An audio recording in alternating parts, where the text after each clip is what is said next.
Do you actually know enough about Longmont, Colorado to make a decision on whether to live there? If you're like most people, then probably not, especially if you're not from the area. Getting a full grasp on the town is actually quite difficult. One of the hardest things is going to be finding out whether the neighborhoods are even what you're looking for, and then of course visualizing yourself living there. So today I'm driving around Longmont and doing just that. Let's take a more in-depth look at some of the best neighborhoods here and see what you think. One of these you might really like. Just wait. So the first neighborhood we're going to stop by is called Prospect Newtown. Now it's sometimes just called Prospect, but this is a neighborhood that comes right off of 287 as you're heading north on the left. It's one of the first neighborhoods in southern Longmont. Now it's an absolutely beautiful neighborhood, but interestingly enough, the architectural style here is very different compared to the rest of Longmont. Now the typical home here was built in 2003. The average size is about a 3-bed, 3-bath with around 2,700 square feet. And for those interested, the lot sizes here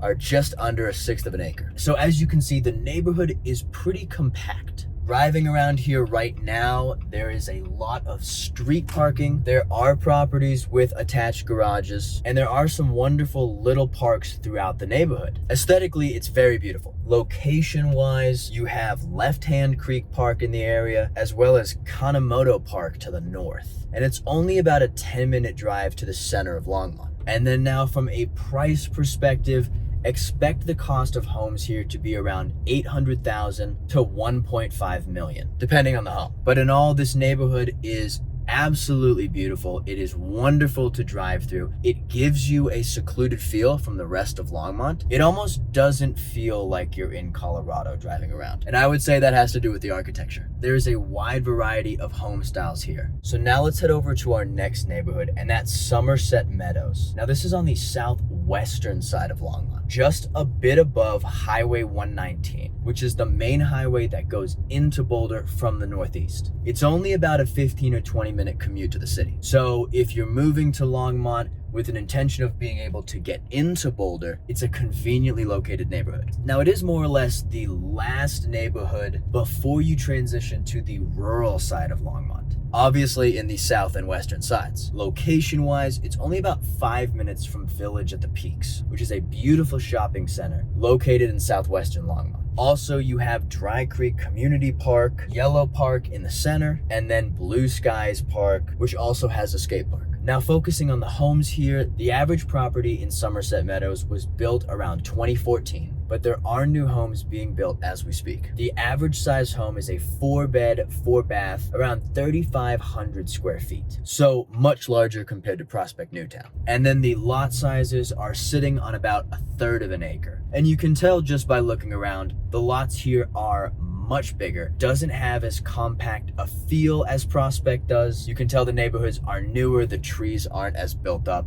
so everything does feel a bit more open. Now from a price perspective, these homes are gonna lean a bit on the higher side. Expect the homes here to be anywhere between 1.3 and 1.8 million. I will say this is going to be the most expensive neighborhood we're covering today. When you're comparing them to the other neighborhoods, it's a bit understandable why. Plus, the views of the Front Range to the west are absolutely gorgeous. Being on the western side of Longmont, you're much closer, which can be fantastic if you're looking for neighborhoods close to the outdoors. So the next neighborhood we're going to take a look at is known as McIntosh Lake. Now this is more so a series of neighborhoods, all enveloping, hopefully you can guess, McIntosh Lake in the center. This neighborhood's on the far western side of Longmont. And McIntosh Lake is a beautiful location if you're interested in taking out the paddleboard, kayak, or sailboat. Now I will mention, swimming is prohibited. So if you're looking for a location to swim, I'd recommend the Union Reservoir on the eastern side of Longmont. Or you can head down Highway 119 to the Boulder Reservoir, and there's an opportunity there if you'd like to swim. Or if you're looking to do some wakeboarding or water skiing, the Boulder Reservoir's got you covered. I will say, as far as I'm aware, you have to be a Boulder County resident to go to the Boulder Reservoir. Fortunately,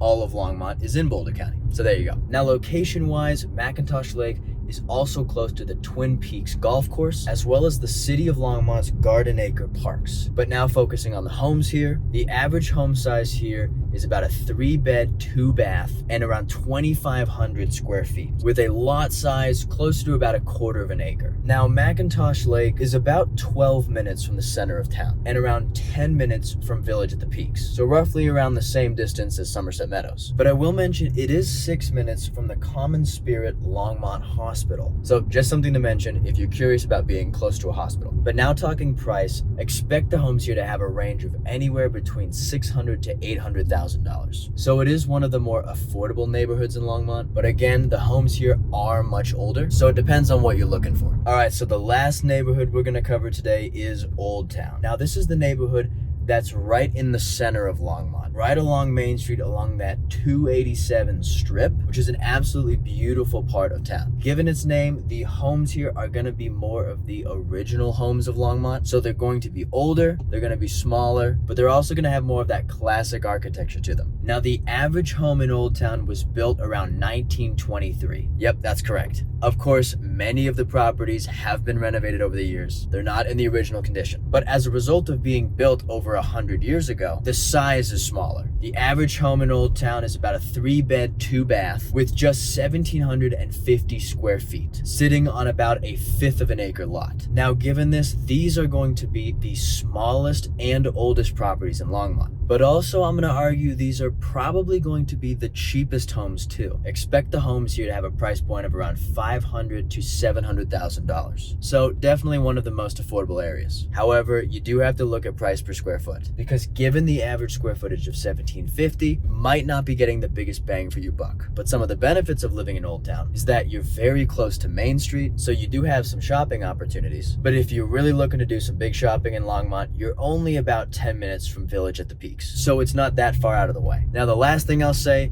is that being so close to 287, you have easy access to the main avenue that's going to take you either up north to Loveland or down south to places like Erie or Lafayette. Of course, if you're trying to get into Boulder, the main route you take is Highway 119, as I mentioned before. So those have been some of the best properties in Longmont. Now, with 2 of the neighborhoods I've just talked about having a price point over $1 million, I do want to stress this is not the median of the town. As of right now, the median price for a single family home in Longmont sits at around $620,000. So it's clearly affordable here. And no, not just in Old Town. I hope this has given you a bit more perspective into Longmont. So I think what you need to do now is check out some of my other videos about Longmont, Colorado. That way you can build a better picture of this town and see whether or not it's a place to move. I think you'll find them helpful. This is Life in the Front Range. I'll see you there.